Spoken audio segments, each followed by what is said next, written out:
Okay. Good morning and welcome to the CPS, to fight CPS and to save our children. I am Bob Pace, your host, and we're very fortunate today to have Faith, who's going to talk a little bit about her case. She's been on before, and she's going to give us more of an update on that. This show can interact several ways. One, you can do comments by texting them. Make sure you put the city and state you're from, what children are involved, what are the allegations, and if you have a spouse or a partner, and then your questions.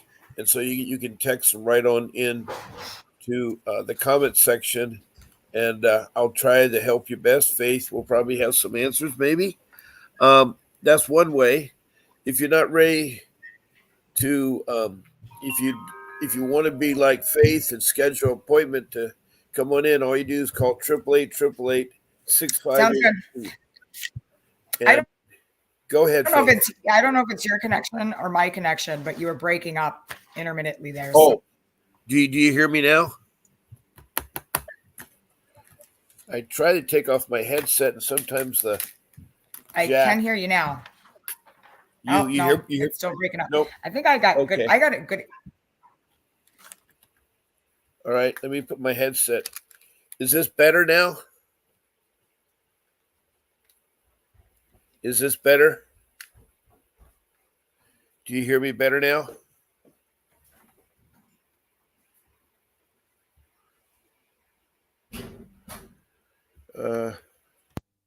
But now, is this better? Huh. You hear me now?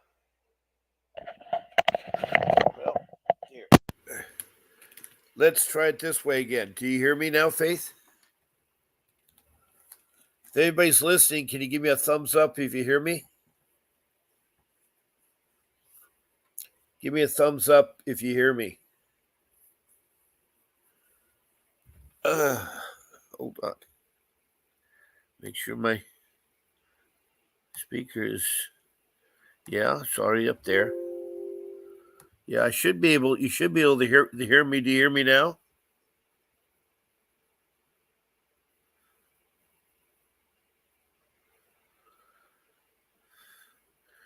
Do you hear me now, Faith? Here, let me see what's happening here. Settings. Let me see. No, don't want anything there. No.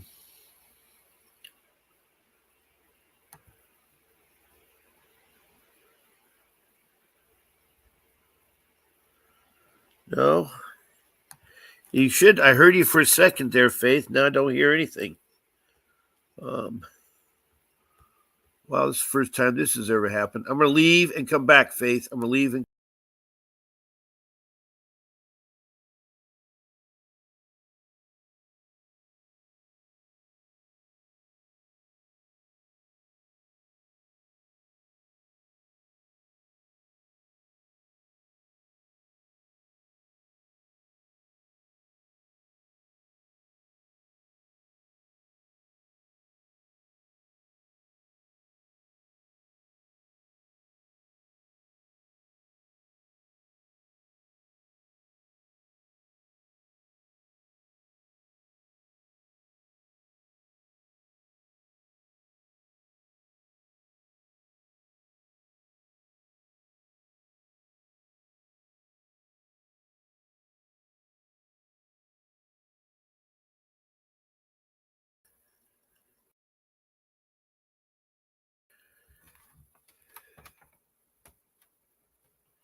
do you hear me, Grace?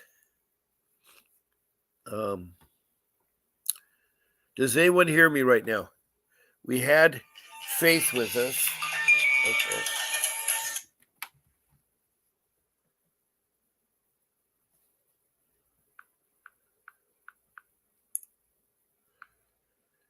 Okay.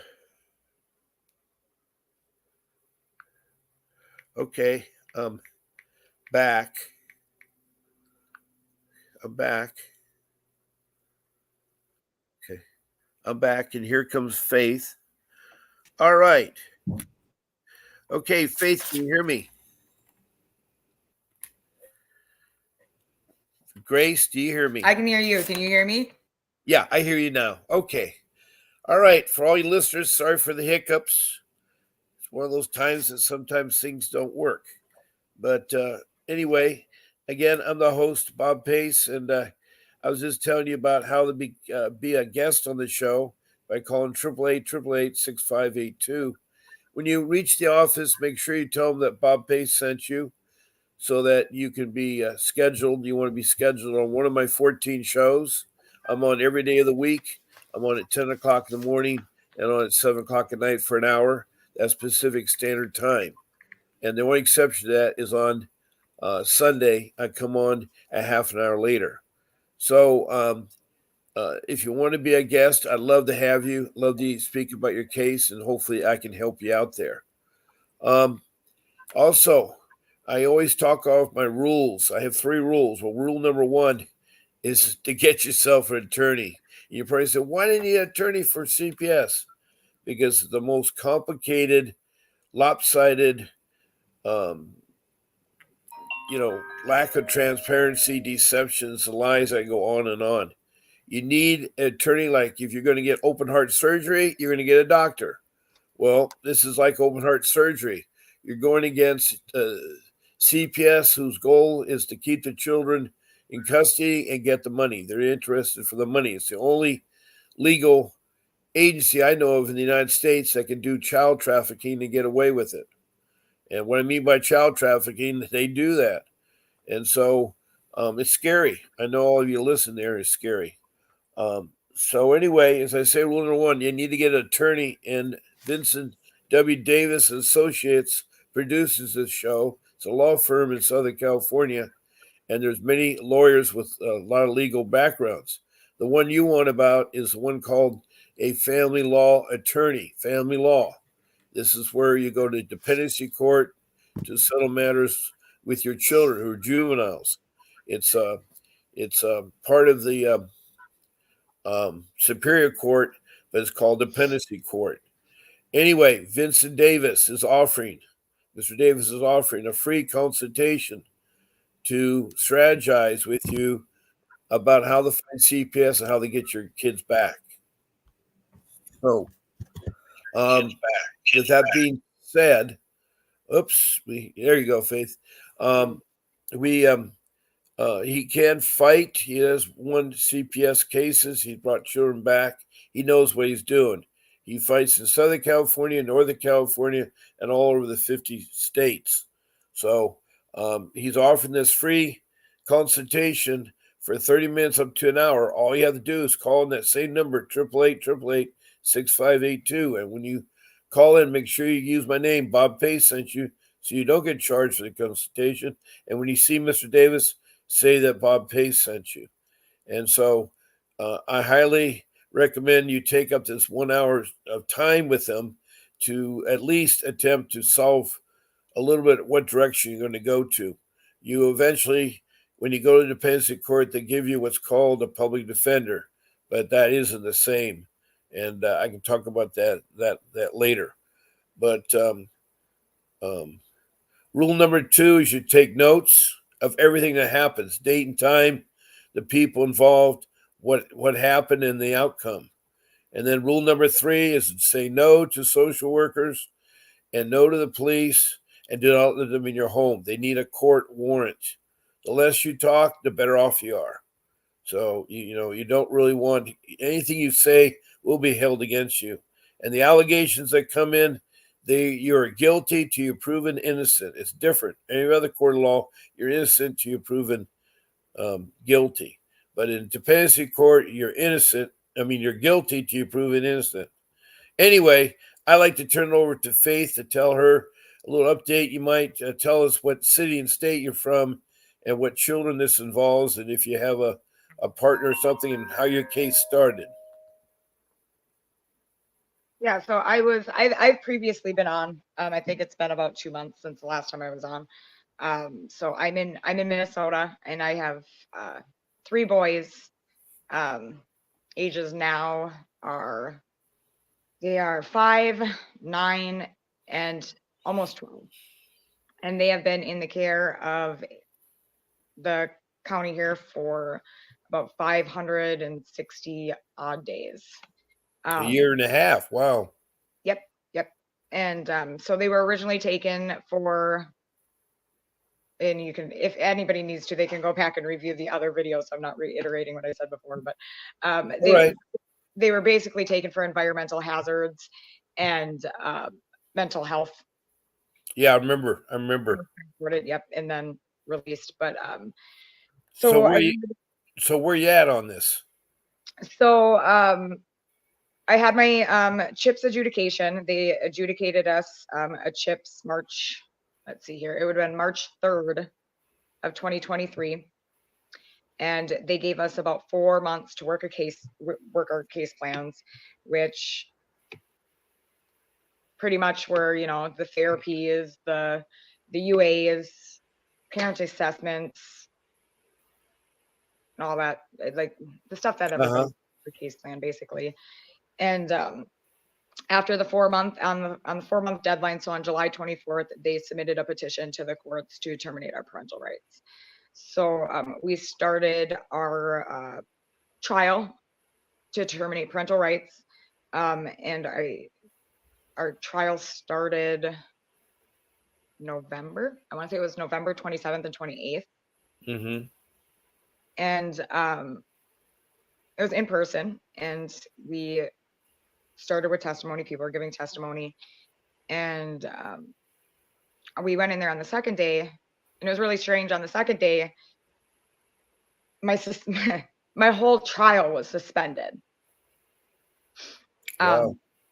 Yeah, so on our second day of trial, we were told that the court was suspending my trial because there had been they've been notified that the foster parents that my children were currently with, which were non-relative foster parents, they've been living there for about 14 months, were being investigated by a different county for abuse and neglect on children previous to my 3 children. So my 3 children had nothing to do with the investigation, I guess, which was really strange because I had been reporting the abuse of children for several months, and it was documented and covered up. So I don't understand why my kids didn't be a part of that investigation.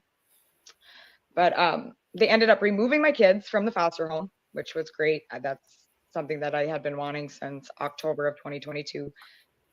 So they were then they have now been placed with a relative, which is now they placed them with my ex's parents. So the 2 older kids is grandparent, but the youngest kid is not biologically related. Okay. Yeah. So then they've been living there since December. Right. And we had court January 31st, Mm-hmm. where I was told that trial will resume on March 27th and 28th. Mm-hmm. Well, my question is what evidence do the CPS have to show the judge that the kids should be taken from you? And see, that's the kind of thing that's really frustrating right now with my case, and I'm sure a lot of other people's cases is that they don't need to prove anything. Well, there's something that is called there's the Welfare Institution Code of 300. And I've been researching this. And it says a child comes under Welfare Institution Code if the child has suffered or there's substantial risk that the child will suffer serious physical harm or illness as a result of the failure or inability of his or her parent or guardian to adequately supervise or protect the child. And I further have read that the judge, who can decide either way, if there isn't substantial evidence, then your case should be closed. and now they're getting to a termination part. What I just was asking, what are the evidence that were submitted in court? You were there. Yeah, I was there for the testimony of the social workers. I mean, the petition, their petition that they submitted to the courts, just the petition for the TPR was 91 pages long. Well, yeah, but did they have any attachments or evidence? I mean, what evidence did the CPS submit to the judge, to the court? Like, you mean in discovery? Yeah. They do the investigation, then they do then they also place your child, and then you have your dependency court, and they're supposed to present evidence overwhelmingly that your child was in danger or could be in danger. It's the thing I read to you on the welfare code. And I was reading more about it because in my case, they took my children when they didn't have a right to. And it was nothing that was extremely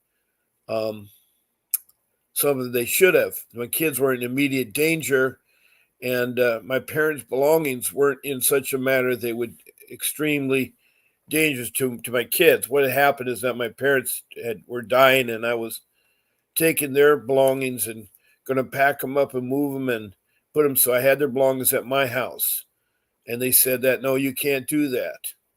And I said, well, right now I don't have a job, so I don't have money to put in storage. But they never did prove. And here I am 14 years later reading stuff that I should have known way long time ago. I'm not an attorney.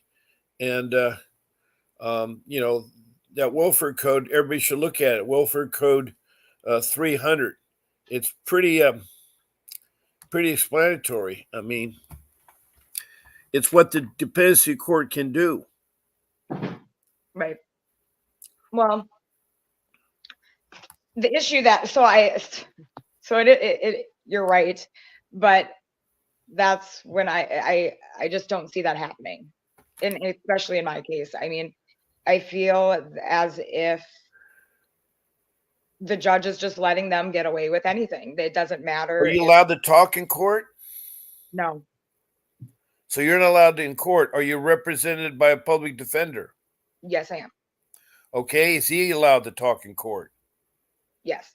Or she, I should say.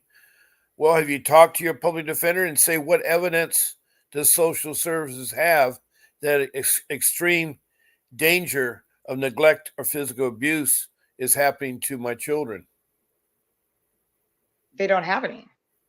Well, I know you do, and I agree in my case, but unless you have the lawyer bring it up in front of the judge, they'll keep going along with, unless this judge is a crooked judge. I don't know about the dependency court in Minnesota. My judge was awful, so I speak from experience. He didn't care about evidence. He only knew about collisions and how to do body repair on cars and car claims. He knew nothing about family reunification or about children or anything else. Right. And I'm trying to help you is what I'm I understand. So I've already recused one judge. So I recused the first judge during actually her findings of fact, when she submitted her fact and prior to adjudication. I recused her on 3 different statutes or whatever you want to call it. Mm-hmm. And so she recused herself, but when she recused herself, so she recuses herself, but then right after recusal, she made an order denying my right for a retrial in regards to the CHIPS adjudication. So I mean, it's just one judge after another, including the attorneys and the guardian ad litem, even, where they're breaking laws, they're breaking statutes, they're breaking their own policies and procedures, but nobody's holding them accountable for that, not even the judge. Well, your constitutional rights have been violated. There are certain constitutional rights, and I tell everybody, including you, write down that welfare code 300. It really opens up your eyes about things. Right. I know that people are corrupt. I had a girl on yesterday night that it was so corrupt. She was in Arkansas, Newport, Arkansas, And her case was so bad that her cousin was working behind the scene. The police and sheriffs were corrupt. The social CPS was so corrupt. It's unbelievable. And this is what really disturbs me, because I know my case was in Southern California. I know firsthand, but I've heard over 100 people in all parts of this country, whether they're up in Maine, or New York, and they say some of the things that are happening, that CPS has got a hand. They are making people do things when they're not needed, and they're using some old things that happened to you, like once you were on drugs, and then you cleared yourself up, and they still want to put that down there. And it's really amazing how bad the CPS has gotten. Well, and it's not even just CPS anymore. It's not just the workers at this point. It's the judicial systems. Yeah, I agree. The dependency court is really, really, really corrupt. Did I talk to you about the petition 388? I'm not sure which that one is. Okay, the petition 380 is something you use to enter into court to change your plan. It's something that the defendant uses, and his attorney will turn it in. And what it is that it's any new changes. For instance, you completed your classes, you completed the parenting classes, the programs, and so forth. You've been drug tested free for over a year. I'm not saying you were, but I'm saying these are the things that form is used to enter into the court. It's the mechanism that triggers the judge. The judge has to respond to it. And what was that one called? 388. 388. And is it a 388 in Minnesota as well, or? I'm pretty sure the guy in Maine told me they use a 388, but if you type in 388 petition 388, you'll pull up the whole description, and then you can look in Minnesota if it's different. Every state has welfare codes, institutional welfare codes. Every state has petitions. So you just look up the CPS petition to enter new evidence into court. And so it's a petition for entering new evidence into court that the defense uses. You are the defense. Social workers are the plaintiff. Right. And so you need to fight it. And sometimes you got to give that public defender, I don't know if it's a girl or boy, but a kick in the butt. You need to get him, to do his job. Right. I've done that. I mean, I have a total of over 1,500 emails sent to people in the last year. So I mean, wow. I contact these people every day. I mean, I'm either contacting the guardian ad litem, the social worker supervisor, or the director of human services, or doctors, dentists, school providers, their therapists, my therapist. I'm literally doing something every single day. So I mean, it's this isn't a case where I'm just sitting here, just doing my case plan and that's it. I mean, I'm going above and beyond on every single thing that I've done. So, and it's just, I don't get it. Well, yeah, as I say, I've been talking, and when I found this welfare code, it really opened my eyes. Also, the 14th Amendment, there's in there for CPS, there's your constitutional rights. It isn't all about Donald Trump and the resurrection of January 6th. It's a small part of that Civil War amendment after the Civil War. And so there's things that relate to CPS cases and your children and so forth in the 14th Amendment. So right. I'm finding things that, attorneys should know. And I'm finding things by, asking questions, by analyzing, by trying to understand how the system works. Right. And it's hard when you have a corrupt system.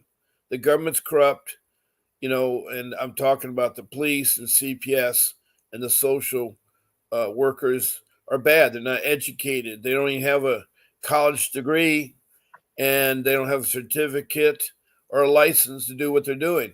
And right away, they're grown and taking away children and supposedly working with families, but they don't know anything about how to work with a family. They need to be mentored. They need to go to college to get some classes in social, um, you know, social services and how to deal with CPS. It needs to be educated. You just can't let a young person, that was our case, social worker, talk to me every day. I came in and she says, well, doesn't my new eyelashes look good? Does my makeup look good? Look at my new Gucci purse. I'm sitting there that she's taken all the money, that $20,000 per child that gets put in from the state and from the federal government. Doesn't cost that kind of money to raise a child.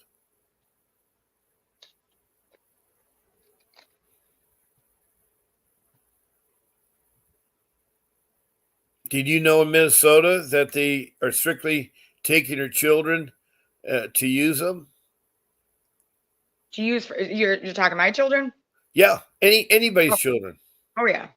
It's for the monetary value that they receive from the federal and the state. Oh yeah. That's one thing with my case too. Is so when they take a child out of, at least in Minnesota here, when they do an out of home placement for a child, they do something called a MAPC test. It's a MAPCY, Okay. and it's I don't have it pulled up right now, so I can't tell you exactly what's on it. But basically, it's kind of like just a test that's supposed to be filled out by the parents, and the parent just goes through and tells them like if they've got any behavioral problems, or are they on an IEP in school, do they have sleeping issues, things like that. And then the MAPC test is then basically scored, and that determines the payment amount for the children. And they can reevaluate them with this MAPC assessment and stuff like that, and these other assessments, and they can make the children's needs be more than what they are. So like with my kids, they said that they can't be in a room together without hitting each other, which is completely inaccurate. But because of that upped their level of care. And now the social worker went from a $25 payment every day for each child. Now it's at $47 a day for each child. What's So, that and money for? huh? What's that money for? Oh, to take care of my kids. Not only are they getting bonuses from CPS and a salary, they get double up for taking care of your kids. That's their job. It's a government job. It's mandated by the federal government that we have a social service that um, uh, protects our children from neglect and abuse.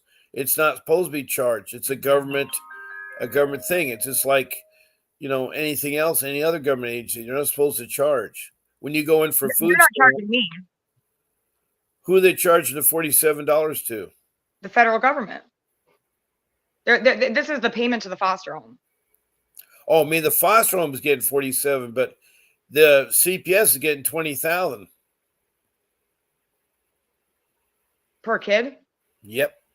I'm thinking they're getting a little bit more than that, because.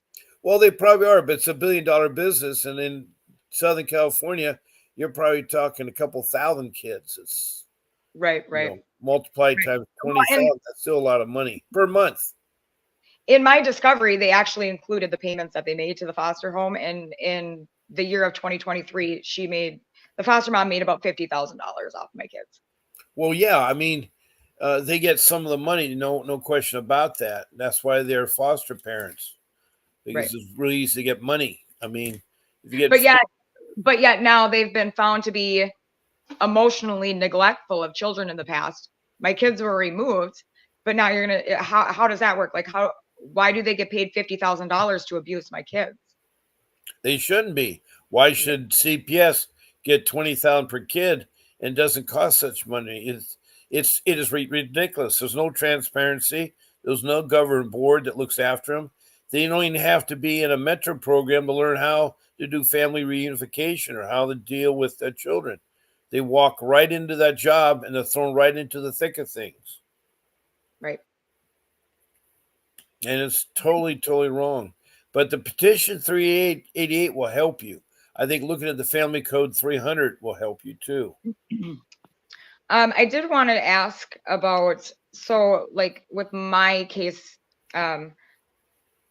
with my trial lasting so long once again, and there being such big gaps in between testimony. The social worker has now submitted a memo to the courts, and it's about 8 pages long. And in this social worker memo, they're in their paragraphs that they start, they state that during trial there was extensive testimony in regards to, and then like the fact that they want to state. But the problem is that we haven't been in trial since November, and we're not going to be back in trial until March 28th. So November, December, January, February, that's 4 months. And my trial isn't being restarted, or I'm not getting a new trial. It's just continuing from where it left. Right. That's what until you enter a 388 petition to amend the plan, they're going to continue it on as is. And see, they're supposed to, if they're supposed to end the case in 45 days. It isn't supposed to go for 2 or 3 years. They have to get your permission to extend it further. I mean, they need to prove their case within 45 days. And that's why I ask you, what evidence did they submit, or what did they say that they had that you did absolutely, extreme neglect, extreme abuse? Now, what I mean by the word excuse is like you intentionally tortured your kids. You intentionally pushed your kids against the wall. You intentionally put hot water on them. Those are some of the things I'm saying. That would be evidence. Was there any testimony from people outside of CPS that were saying against you? Was anybody like that? Well, our trial's still happening. Like, it's still. Yeah, but they're trying to do something different now. They want to terminate your custodial rights, your medical rights, your education rights. They're trying to terminate all rights. Right, because they're trying to get them adopted into foster care, and they know that when they'll be there to their 18, and so that's a lot of money. How old's the oldest kid? He turns 12 on the 18th of March. So there's still 3 more.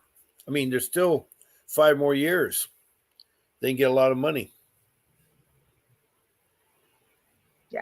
Well, and they're currently right now, like I said, they're with their grandparents, but there's a father involved, and the reason why the 2 older boys' dad couldn't take them is because he's currently serving a 5-year prison sentence for a criminal sexual conduct charge, and the agency isn't terminating his rights though, just mine.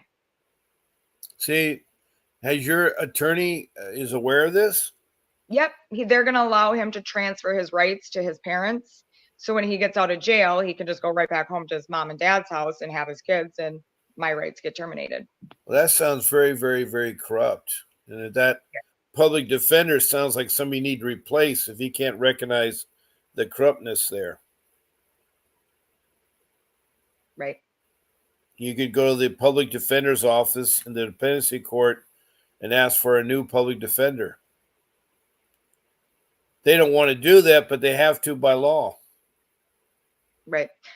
I kind of am scared to do that. I mean, I did recuse a judge and ask for a new judge, and it didn't really work out too well for me so far. So, I'm just, it's almost like at this point, my CHIPS trial, just to adjudicate us children in need of protection and services, started August, didn't end until March. Okay. What does the word CHIPS mean? You keep mentioning CHIPS. Child in need of protection and services. Okay. Thank you. Yeah.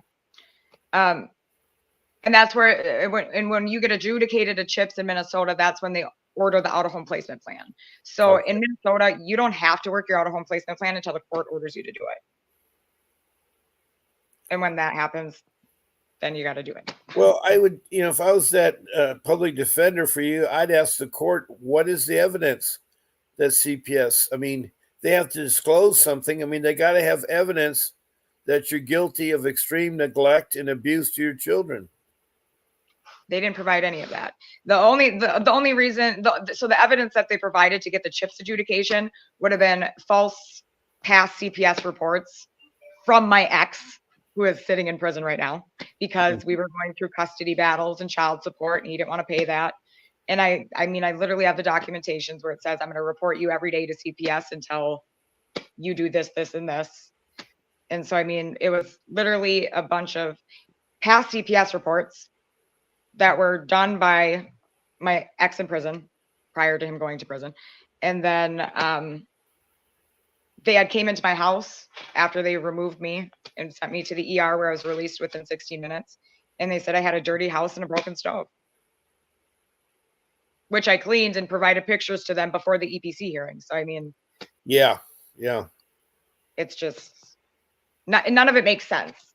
And no. like, when I sit here and explain some of these things to people, I almost feel like I'm going insane because it doesn't make any sense. Like, it's almost like a Hallmark movie or something. Like, this is just, it's insane. Yeah, it does sound insane, but the court and the lawyer representing could ask the court the evidence. I mean, they got to have substantial evidence to claim what they're claiming. Well, I mean, they did provide discovery. It was 4,500 pages of visitation notes, maps, assessments, past CPS reports, and like. But is any of that relevant to your case? I mean, it's great that they have that many pages, but is it relevant? No, it's not. Well, I mean, it's relevant just for the fact that it's about us, but it's not relevant in the fact that they don't meet what they need to be meeting to terminate my parental rights. Well, they don't really have a solid case there. They didn't have a solid case even for the CHIPS adjudication. So yeah, it's a nightmare. Yeah. Have you been able to get any free legal advice? Not really. I've been doing all my research myself. Have you had a chance to talk to Mr. Davis? I have not. Well, that's one thing. I'd like to remind everybody again that my rule number one is you get yourself an attorney, and I have an attorney, Vincent W. Davis, that is a great attorney, professionally a family law attorney. He's won case against CPS. He has fought CPS. He has got the children back. He's a trial attorney, and on top of that, he will work hard on your case. It's one of those hard things when you have a case and it's nothing true there, but they have to have substantial evidence to find you guilty, and that way attorney can flush it out. And I'm just saying, if you call 888-888-6582, the same number you called, arrange to be on the show, this time you tell them you would like to schedule a free consultation for 1 hour or 30 minutes, 45 minutes, what it is, with Mr. Davis. Make sure you tell them that Bob Pace sent you. And then when you see Mr. Davis, tell them that Bob Pace sent you. And you have your chance to talk about him. I imagine there's a lot of things he can help you within that hour time. Right.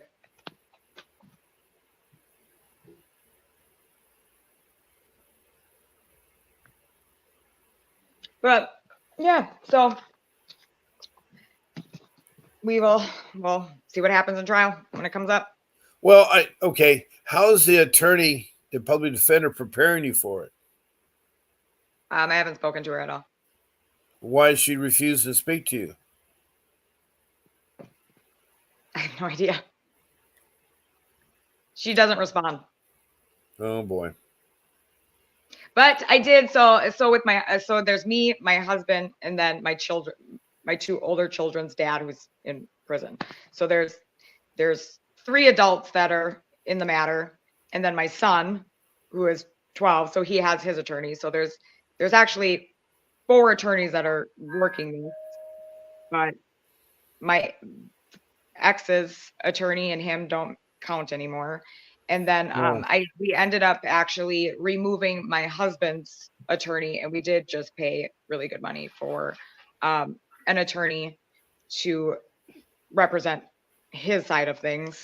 And then my attorney is still going to continue to work for me as a. That's not right. You know that's not right. What's not right? Well, it's you should get an attorney that will fight for you, that will stand up in court for you, and you sometimes have to kick them in the butt. But there's your constitutional rights. There's the 14th Amendment, Petition 388. There's the Family Institution Code of 360. And there's probably a lot of other things you can find. Oh, there's millions. I mean, I've even emailed them to her. I mean, I've got the constitutional rights. I mean, how, judiciary proceedings that are done with an evil hand and an evil eye or whatever, things like that. I mean, but the problem is that if you can say whatever you want to the attorney, and the attorney can say whatever they want to the judge. But when you have a judge that breaks laws and doesn't care, you're done. You're done until you can get to your appeal. Well, so that's kind of where I'm at this point. There's nothing that can be done because they don't follow the laws. Well, then don't sign any paperwork to try to get you to sign. Oh, I haven't signed. I mean, I signed releases and stuff, but other than that, I haven't signed anything. Yeah, I just made anything that makes promissory of actions against you. So right, but was there anything you could have done different with this case when it first started out? I mean, I maybe could have cooperated and not. I cooperated the whole entire time, but they don't like the fact that I assert my rights, and I assert my rights for my children. And basically, if you do that, they fight you harder.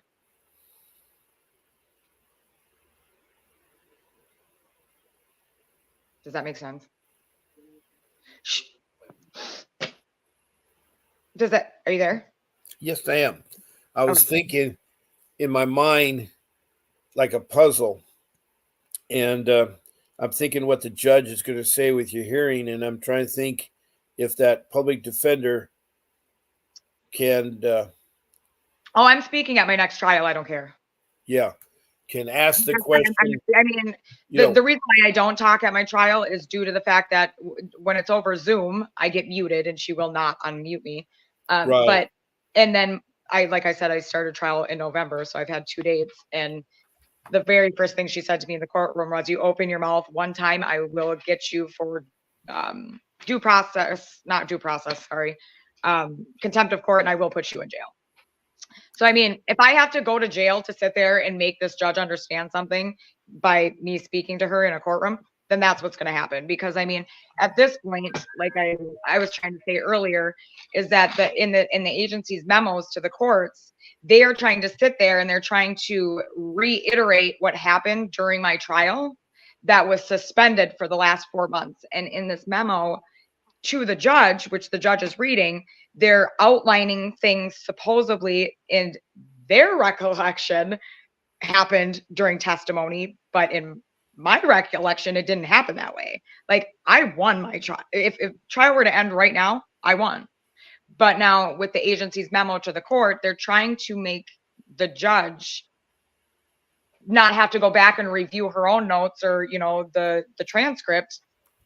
They're just going to review this memo, and the social worker saying what's happening during the last testimony that's now 4 months ago, and it's inaccurate.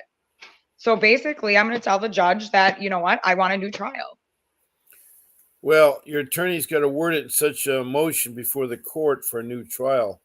If you think about a mistrial, it's not about the evidence against you or about CPS. It's some type of constitutional right that was denied you when they're doing the trial. You see, there's supposed to be certain things. They're supposed to,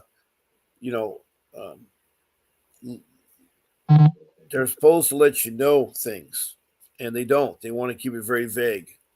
Oh, yeah. Just like they let the social workers and the guardian ad litem submit their reports the day of court. I mean, they're supposed to be submitted 5 days prior. I see. I mean, so that, you know, attorneys or me can review the information and respond in an appropriate manner. But they don't do that. They have ex parte communications with the judge, and then, you know, the judge makes findings of facts that were biased towards the parents and refuse retrial after recusing themselves.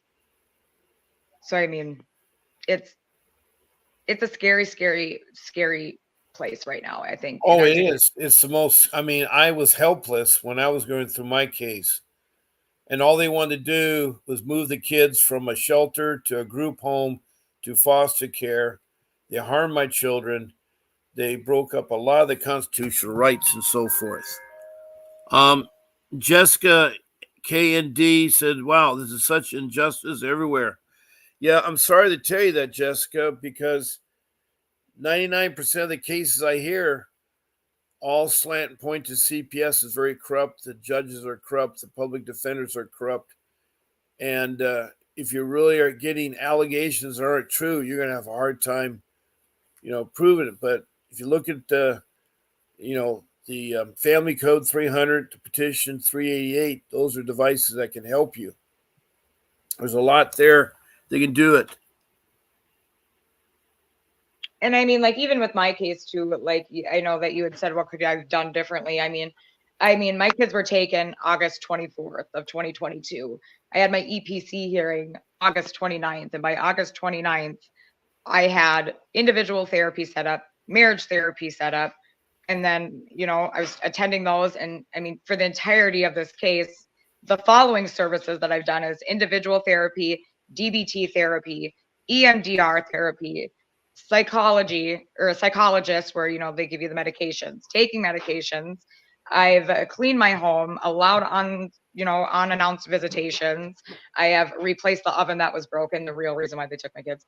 And then I have done the parental assessments, anger management. I have set up 3 safety plans with our domestic abuse, we call it the refuge here, without the help. I've done all this without the help of the agency. And I mean, I set up 3 safety plans with them because the agency never set up a safety plan with me. And in my plan, it says that was a goal of mine, was to set up and follow a safety plan. So I thought, okay, so I called around looking for a safety plan and I found the refuge. And so I set it up. Turns out the safety plan is something the agency is supposed to do with me. Right. But right. you used to do it.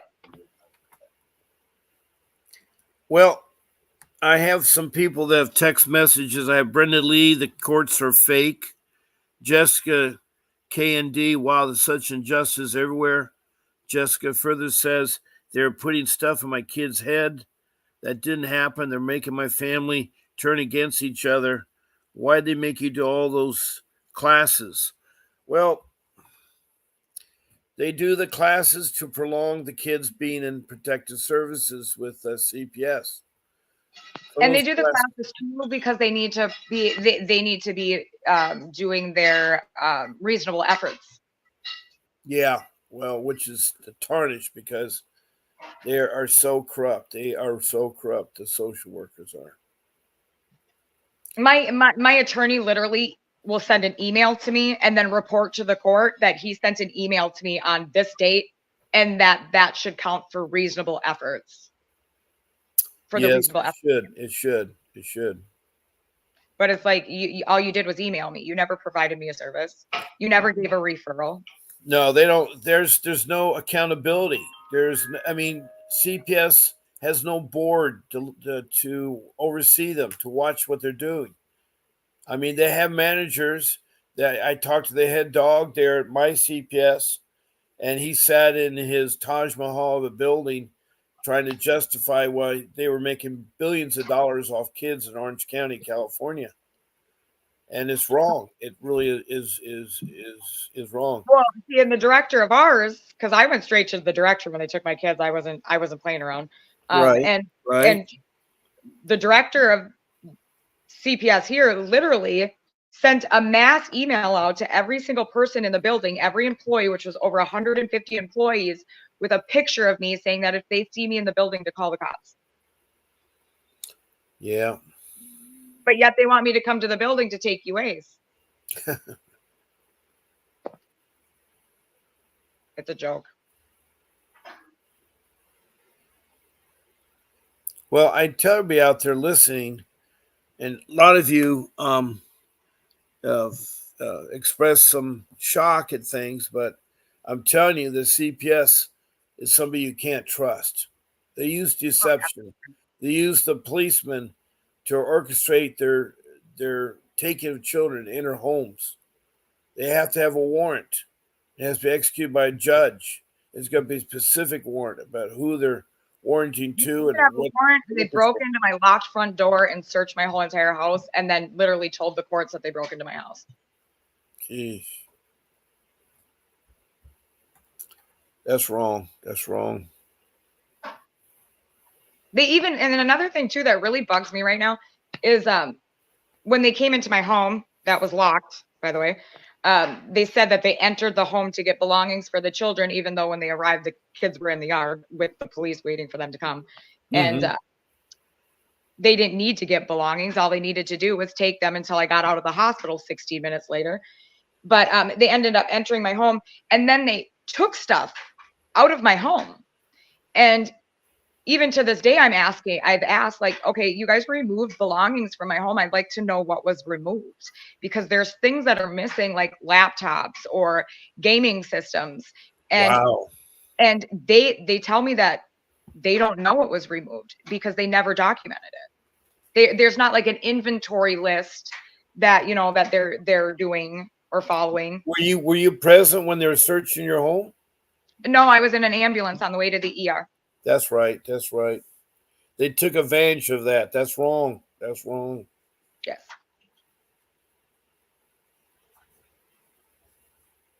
That is totally, totally wrong. And then now I haven't seen my oldest son in over a year.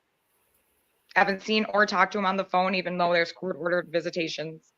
My middle son I haven't seen since January. And my youngest son, who was the one that was always coming to visit, saying he wasn't allowed to touch us, and that he never would call us mom and dad anymore. We were called by the first name. And he was being very abused where he was living prior. He now comes to visit all the time, and we're mom and dad again. So Okay. that's a huge plus, is that my youngest son is coming to visit. Mom and dad giving us hugs. We having a blast at visitations. He's slowly coming back to the kid that we knew. And with that, visitations are getting a little harder because he doesn't want to leave us now. So Yeah. that's a little bit hard, but I mean, So when's this trial date? March what? March 27th to 28th. Okay, it's the end of March there. Um, well, you got some time to prepare for it. You need to get, that 388. You need to look at that and put together your attachments so that you can show that you've done all the parenting classes, you've done all the programs requested of you. Um, were you still taking drug testing? Am I what? Were you still taking drug testing? So I provided 10 negative UAs to them. Right. So that'd be one of your attachments. That'd be one of my what? Attachments. See, the 388 is like a cover letter, but it has more information than a cover letter. And you attach all your new evidence into court to change the current plan. That attorney should say, Your Honor, I'm submitting you a 388. I want to change the plan. I want the children returned, blah, blah, blah. I mean, that's how he should work. When you say the 388 to change the plan, are you meaning the out-of-home placement plan? No. Let me get my 380 up here. Hold on a second.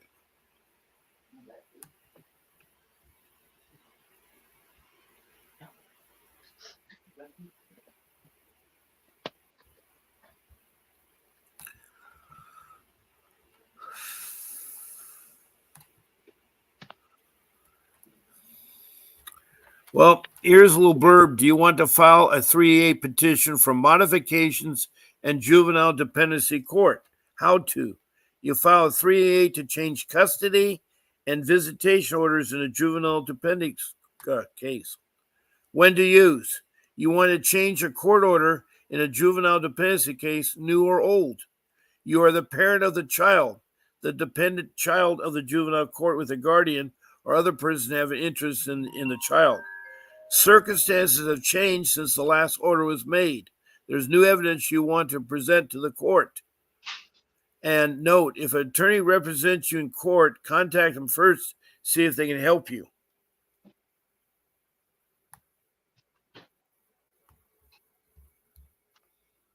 So basically, it's just A almost like modification, right? Yeah, you need to change it. They talk about what is a 388 petition in Oregon. What is a 388 motion? It's ways to modify or change juvenile court judgments and orders.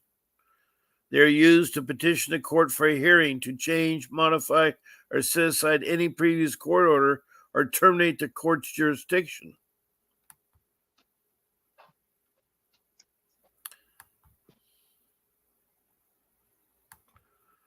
They will have a hearing, by the way. The 3A is also a hearing, too, about that case.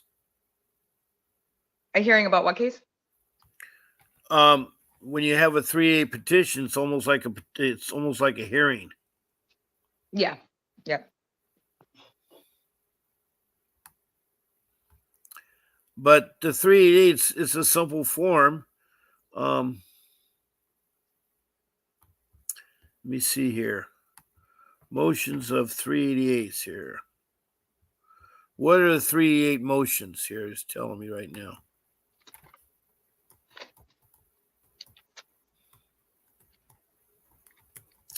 Three-eight motions are a way to modify or change the juvenile court judgments and orders. The 388 motions are filed when there's a change of circumstances or new evidence. They're used to petition the court for hearing to change, modify, or set aside any previous court order or terminate the court's jurisdiction. Now, do they have that in Minnesota? Let me see. Let me write it here in Minnesota. See if it's. Sorry, I normally look it up on my phone, but I'm using my phone now. That's okay.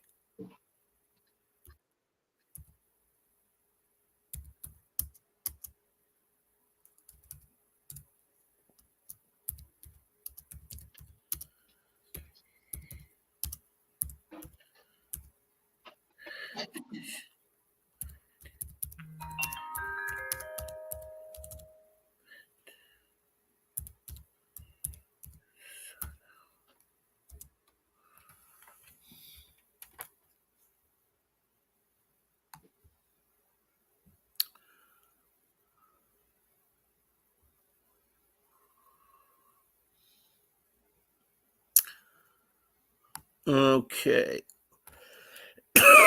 Excuse me. I need to put the Minnesota in front.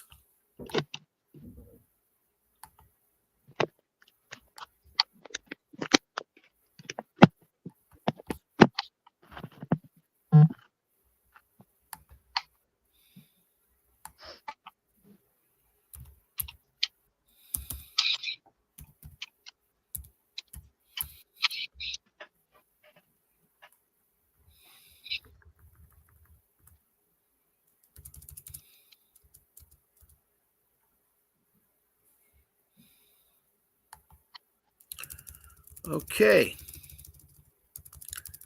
Found it. It's Minnesota 388.23. Okay. 388.23. Yeah, let's see. Subdivision, subpoenas.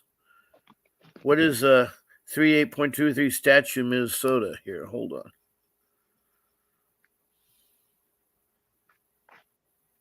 That's something to do with a crime committed, so that's not what I'm looking for.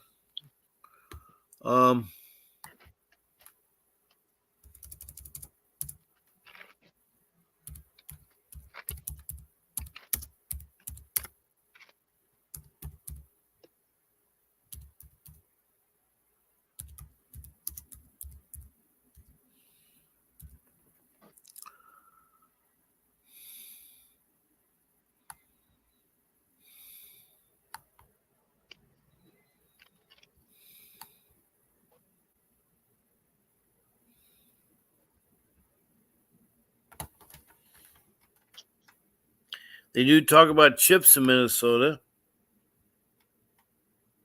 Yeah. Yeah, how to file motion in Minnesota courts? Yeah, because in Minnesota, anybody can file a CHIPS petition. It doesn't have to just be the social worker or the I see prosecutor. that. Yeah. Anybody can do it.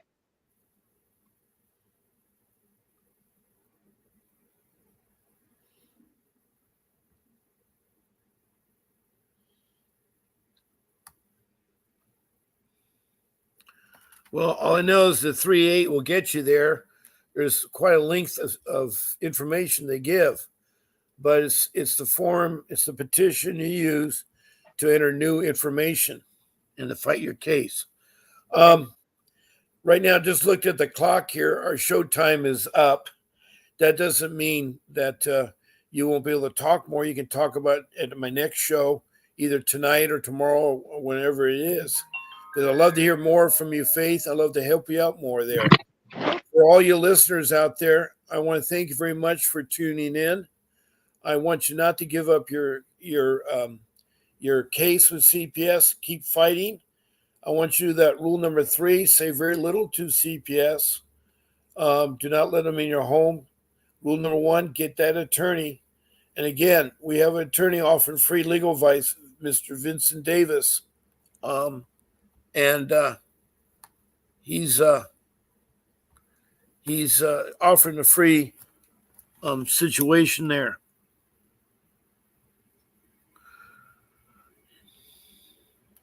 They may have in North Carolina, Jessica. I just put your thing up there on the screen. But anyway, this has been really a pleasure seeing you again, Faith, and filling in the more details. I hope you got something out of it, and I hope the people listening got something out of it too. So I'm going to thank you all for listening. Don't give up. Thank you again, Faith, for being my guest, and good luck in the new year, and much success and happiness. And God bless you all. And this is Bob Pace signing off.